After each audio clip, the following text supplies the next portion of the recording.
I am one of those unfortunate souls that deals with autoimmune disease. This is uncurable, and this is something that I deal with every single day of my life. It's unfortunate, but it's something that I can live with.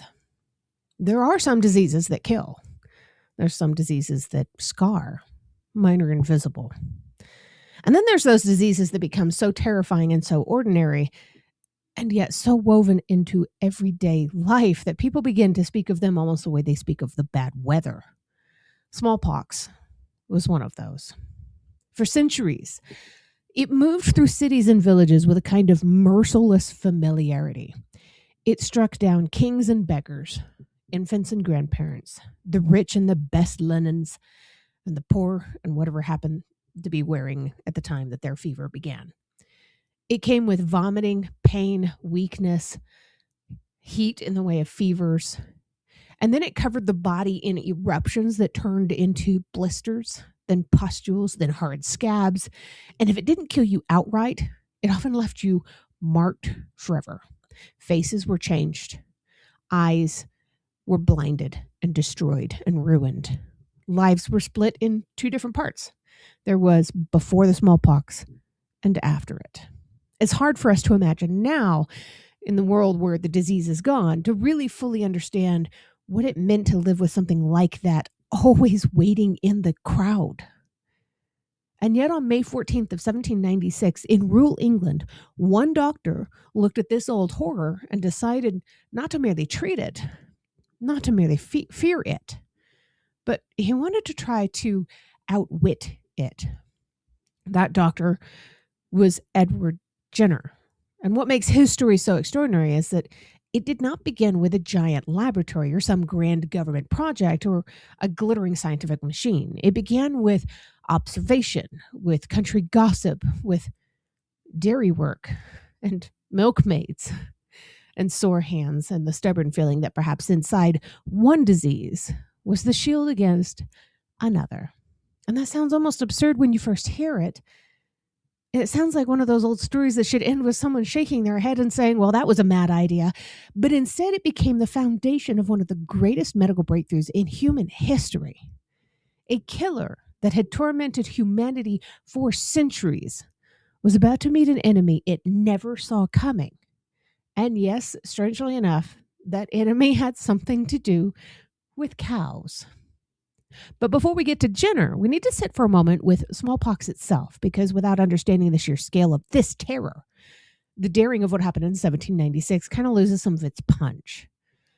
Smallpox was caused by the variola virus, and it had likely been stalking human beings in some form for thousands of years. Scholars, even to this day, still debate how far back it goes. But there's credible evidence reaching into ancient history. Traces have been associated with Egyptian mummies. Ancient medical writings from India and China describe diseases that sound very much like smallpox. But by the time early modern world rolled around, smallpox was no mystery. This was a reoccurring human catastrophe that people, unfortunately, were getting kind of used to. How unfortunate would that be? In 18th century Europe alone, it's estimated that hundreds of thousands of people died from smallpox every single year. That's not over a lifetime. That's not over a century. That's in a single year. 1/3 of all blindness in Europe has been attributed to smallpox in some periods of history. Think about that. An entire continent and 1/3 of the blindness is connected to a single disease. In the 20th century alone, long after Edward Jenner and the long after medical science had begun to transform, smallpox is thought to have killed hundreds of millions of people. Even in the 1960s, the disease still caused millions of cases every year. So when we say this was a monster, we're not speaking poetically, we're speaking statistically. It was awful. It was also one of history's greatest disfigurers. The disease did not always kill you, but survival did not necessarily mean escape. If you lived, you might still carry the signature forever. Smallpox scars were not exactly subtle. They could mark the face in deep pits and patterns. There are a couple of actors out there that actually have these. You might spot one on Battlestar Galactica. Survivors could lose their eyesight or need glasses for the rest of their lives. Children who came through this might have their futures quietly reshaped by what the disease had done to them. They would be avoided, treated like a pariah. In a world where appearance could govern marriage prospects and employment and reputation and daily treatment, surviving smallpox could mean living inside its aftermath. And smallpox did not merely kill individuals, it altered history. When Europeans carried diseases, including smallpox, into the Americas, the local populations suffered catastrophic losses. Whole communities were devastated. Power balances shifted. Conquests, of course, became easier. Empires expanded over landscapes already broken by infection. The diseases did not ask who is brave or noble or wealthy or devout or educated or powerful. It just arrived, and then history bent around it. But here's the grim part. Before vaccination, people were not helpless, but their best defense was itself dangerous. That earlier method was called inoculation or variolation. The basic idea was to take material from a person with smallpox and deliberately introduce it to the body of a healthy person, usually through a cut on the skin or in some places through the nose. You're snorting somebody's pus. This is nasty. The hope was that the recipient would develop a milder form of the disease and survive it and then become immune to it. And often that did work, as gross as it is. But imagine the level of desperation required for society to settle on the following medical strategy. Let's give you a little bit of the thing that may horribly kill you, because that may be safer than waiting for it to find you naturally. That was where humanity was in history. That's not some fringe custom either. Inoculation had been practiced in parts of Asia long before it became part of Europe. China had forms of it. The Ottoman world was familiar with it. Eventually even reaching Britain in the early 18th century, thanks in part to Lady Mary Worley Montagu, who had seen it done in Constantinople and recognized that it might have some value. That mattered enormously because she had watched smallpox kill her brother, and it even scarred her own face. She did not need to be convinced that the disease was serious. She already knew. She experienced it firsthand. Inoculation, for all its risks, offered some sense of hope, at least. But the risks were real. Some people died from this inoculation. Some developed full cases of smallpox. Some spread it to others. So even when medicine was trying to protect people, it was still gambling with live ammunition. The procedure lowered the risk compared to ordinary infection and didn't remove it. That's an important distinction because Edward Jenner's work was not the beginning of the idea of prevention. It was the beginning of something much better. It was the turning of a terrifying medical compromise into a far safer and more elegant answer. Jenner himself is a fascinating figure, not just because he bursts onto the story as a theatrical genius. He was not one of those larger-than-life men who enter the room already sounding like they know that they belong in the history books. He was born in 1749 in Berkeley, Gloucestershire, the son of a clergyman. He trained in medicine, apprenticed under a local surgeon, and then studied in London under a man by the name of John Hunter, one of the most important surgeons and anatomists of the age. Hunter's advice to him was simple and memorable. Do not merely think, try. That's as close to a scientific battle cry as one can get without pounding a lab bench. So Jenner also had a keen interest in natural history. This mattered more than it might seem. He studied birds. He observed behavior. He thought carefully about how things worked in the real world, not just in books. He noticed patterns, and he paid attention when country people said something curious. That combination of formal medical training and practical observational curiosity made him exactly the sort of person who could hear an old rule belief and ask, not necessarily, is this silly, but rather, could this be true? And one of those rule beliefs concerned milkmaids. There was a common saying that milkmaids who had caught cowpox did not get smallpox. So, cowpox was a disease that infected cows and could pass it to humans, especially those who worked closely with cattle. It was unpleasant, yes. It could produce sores and make people feel really unwell, but it was far milder than smallpox. And the milkmaids, according to the popular lore of the locals, often kept their smooth complexions because they did not later suffer the pitted face of smallpox survivors. Now, that sounds almost quaint when it's repeated today. It sounds like a piece of folklore, of course, tucked into the corner of a country kitchen. But it was a sort of folklore that might contain a hidden mechanism, maybe even a sprinkle of truth. It's worth pausing here to appreciate how odd this must have sounded in its time, even. Imagine walking into a room full of serious medical men and saying, in effect, I believe exposure to a disease from cows may protect people against one of the deadliest plagues on earth. Even now, with our modern technology and modern knowledge of viruses and immune systems and cross protection, this sounds strange when you phrase it bluntly. At the time, it sounded stranger still, but Jenner kept listening anyway. He was not the only person to ever really notice the connection. Others before him had observed links between cowpox and the resistance to smallpox. A Dorset farmer by the name of Benjamin Jesty had even used cowpox to protect his wife and children years earlier. There were scattered hints, partial experiments, scattered observations.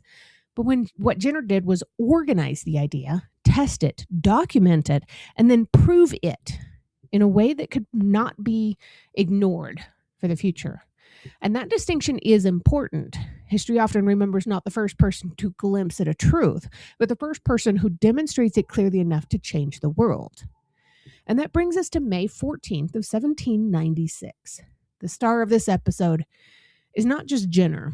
It's also a milkmaid by the name of Sarah Nelms, an 8-year-old boy by the name of James Phipps,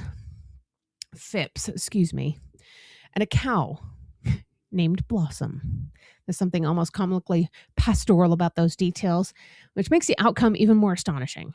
Sarah had cowpox lesions on her hand, likely contracted from Blossom. Jenner took material from one of those lesions and used it to inoculate little James, the son of his gardener. He made small cuts in the boy's arm and introduced this cowpox matter. Ugh. James became mildly ill. He developed some fever and discomfort, but not a full catastrophe. So far, it was interesting, not revolutionary. And at this point, all Jenner had shown was that introducing cowpox caused cowpox. Important, perhaps, but hardly enough to rewrite medicine or the history thereof. The real test was still ahead. And this is where the story suddenly stops being a charming rural antidote and becomes something much more intense.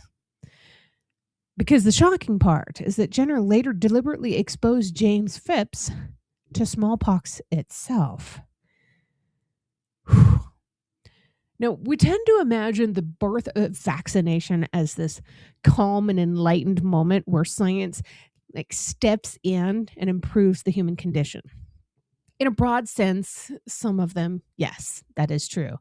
But in the immediate human practical sense, what happened next was a gamble of terrifying proportions. Jenner had to know whether his theory actually worked.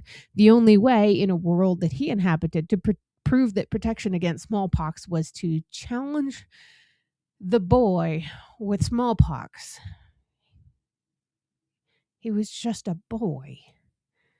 And so he did. And young James did not become ill. What an emotional force that had to be. Jenner had watched, he'd wondered, he had hypothesized, he had tested, and then the child remained well after exposure to one of humanity's greatest killers. The science in that result must have been almost deafening. No rash, there was no spiral into fever or pustules, there was no burial. There was just proof. Quiet, staggering proof. Now, from a modern perspective, people understandably recoil at the ethics of this. And they should. A doctor deliberately exposing a child to smallpox sounds like the kind of sentence that should immediately end in sirens and probably some legal consequences. But history does not happen inside modern ethics borders. It happens inside the circumstances in which people actually inhabited. Jenner was operating in a world where variolation was already common, where smallpox killed constantly, and where the danger of natural infection hung over every family. It doesn't make the act feel any more comfortable, but it does explain why he thought the test was necessary. Afterward, Jenner, of course, continued his work, repeating the process and collecting evidence, and then he tried to publish it, which naturally did not mean instant global applause. The Royal Society did not instantly rush to crown him a genius. There was a bunch of skepticism, there was hesitation, there was resistance, partially because the idea sounded really, really odd. And partially because medicine, like every human institution, is often slow to embrace a thing that sounds so ridiculous until it starts working embarrassingly well. Jenner revised his work. He expanded the evidence, and he published it himself. He described his cases and his reasoning. He gave the world not a rumor, but a medical argument, and that mattered. What he had created was not just an experiment, but a method. And then slowly, steadily, the thing began to spread, kind of like smallpox. The very word vaccination comes from vacca, the Latin word for cow. That detail alone is almost too perfect. One of the greatest medical breakthroughs in history is linguistically rooted in cattle. If smallpox had a sense of humor, that would have been a particularly annoying way to lose the fight. Of course, not everyone greeted this with gratitude and dignity. Some people were afraid.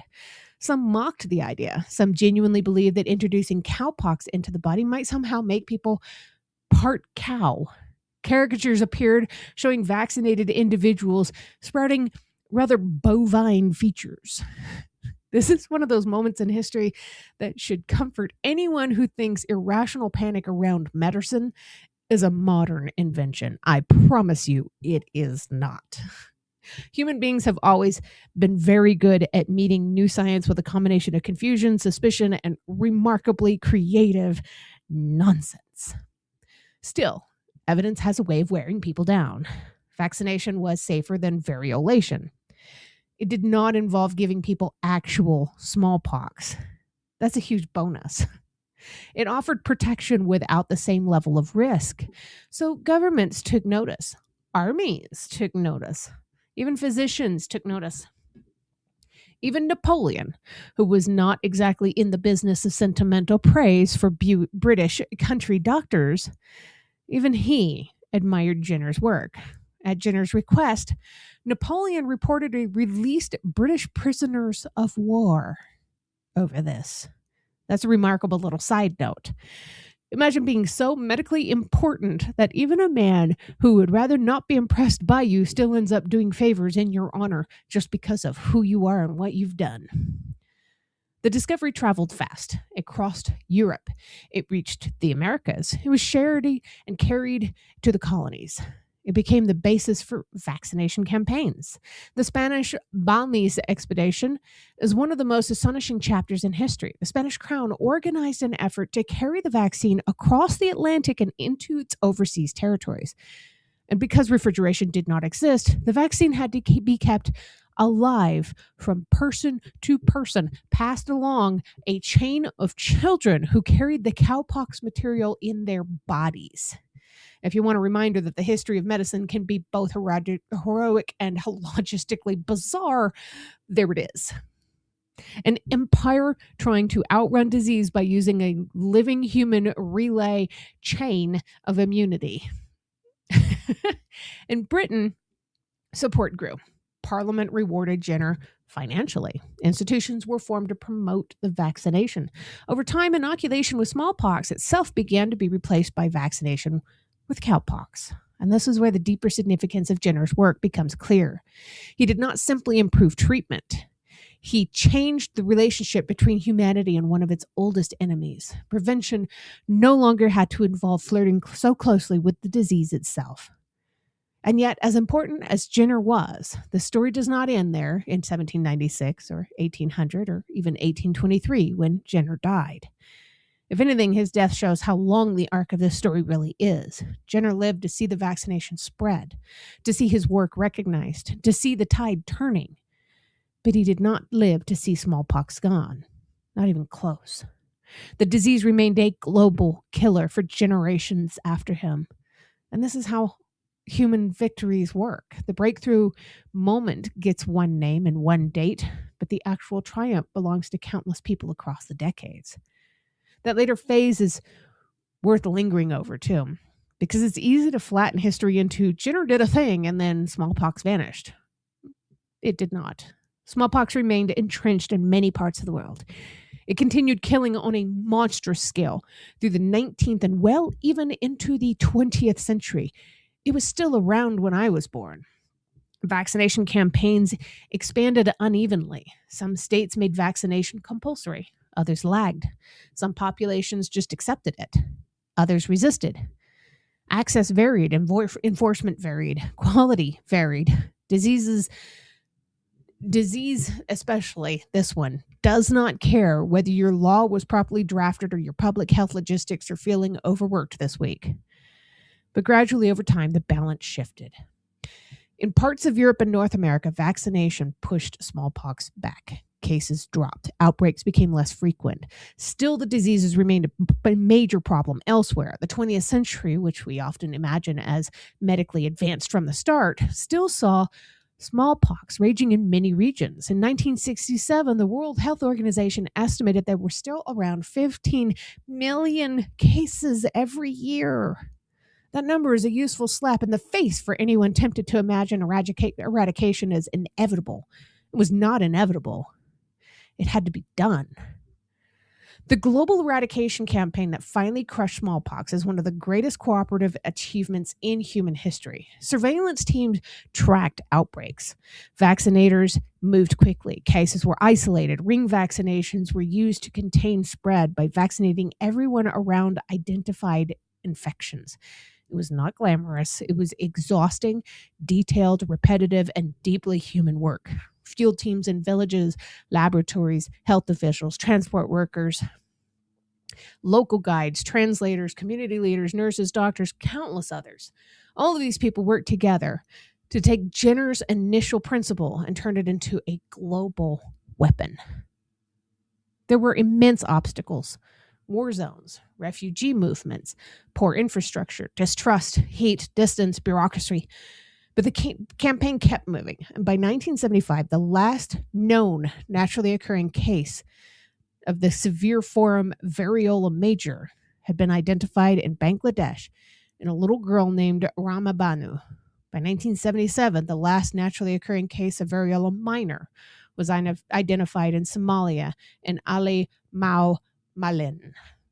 In 1980, the World Health Organization declared smallpox eradicated. It's such a huge word that almost sounds unrealistic. We are used to hearing about control and reduction and management and mitigation and living without risk. Eradication sounds mythic. But in this case, it's real. Smallpox became the first human disease wiped from the natural world. It no longer stalks villages. It no longer fills graveyards. It no longer scars children's faces, blinds survivors, or kills monarchs in their beds. It survives only in secure laboratory stocks and in the memory of what it used to do.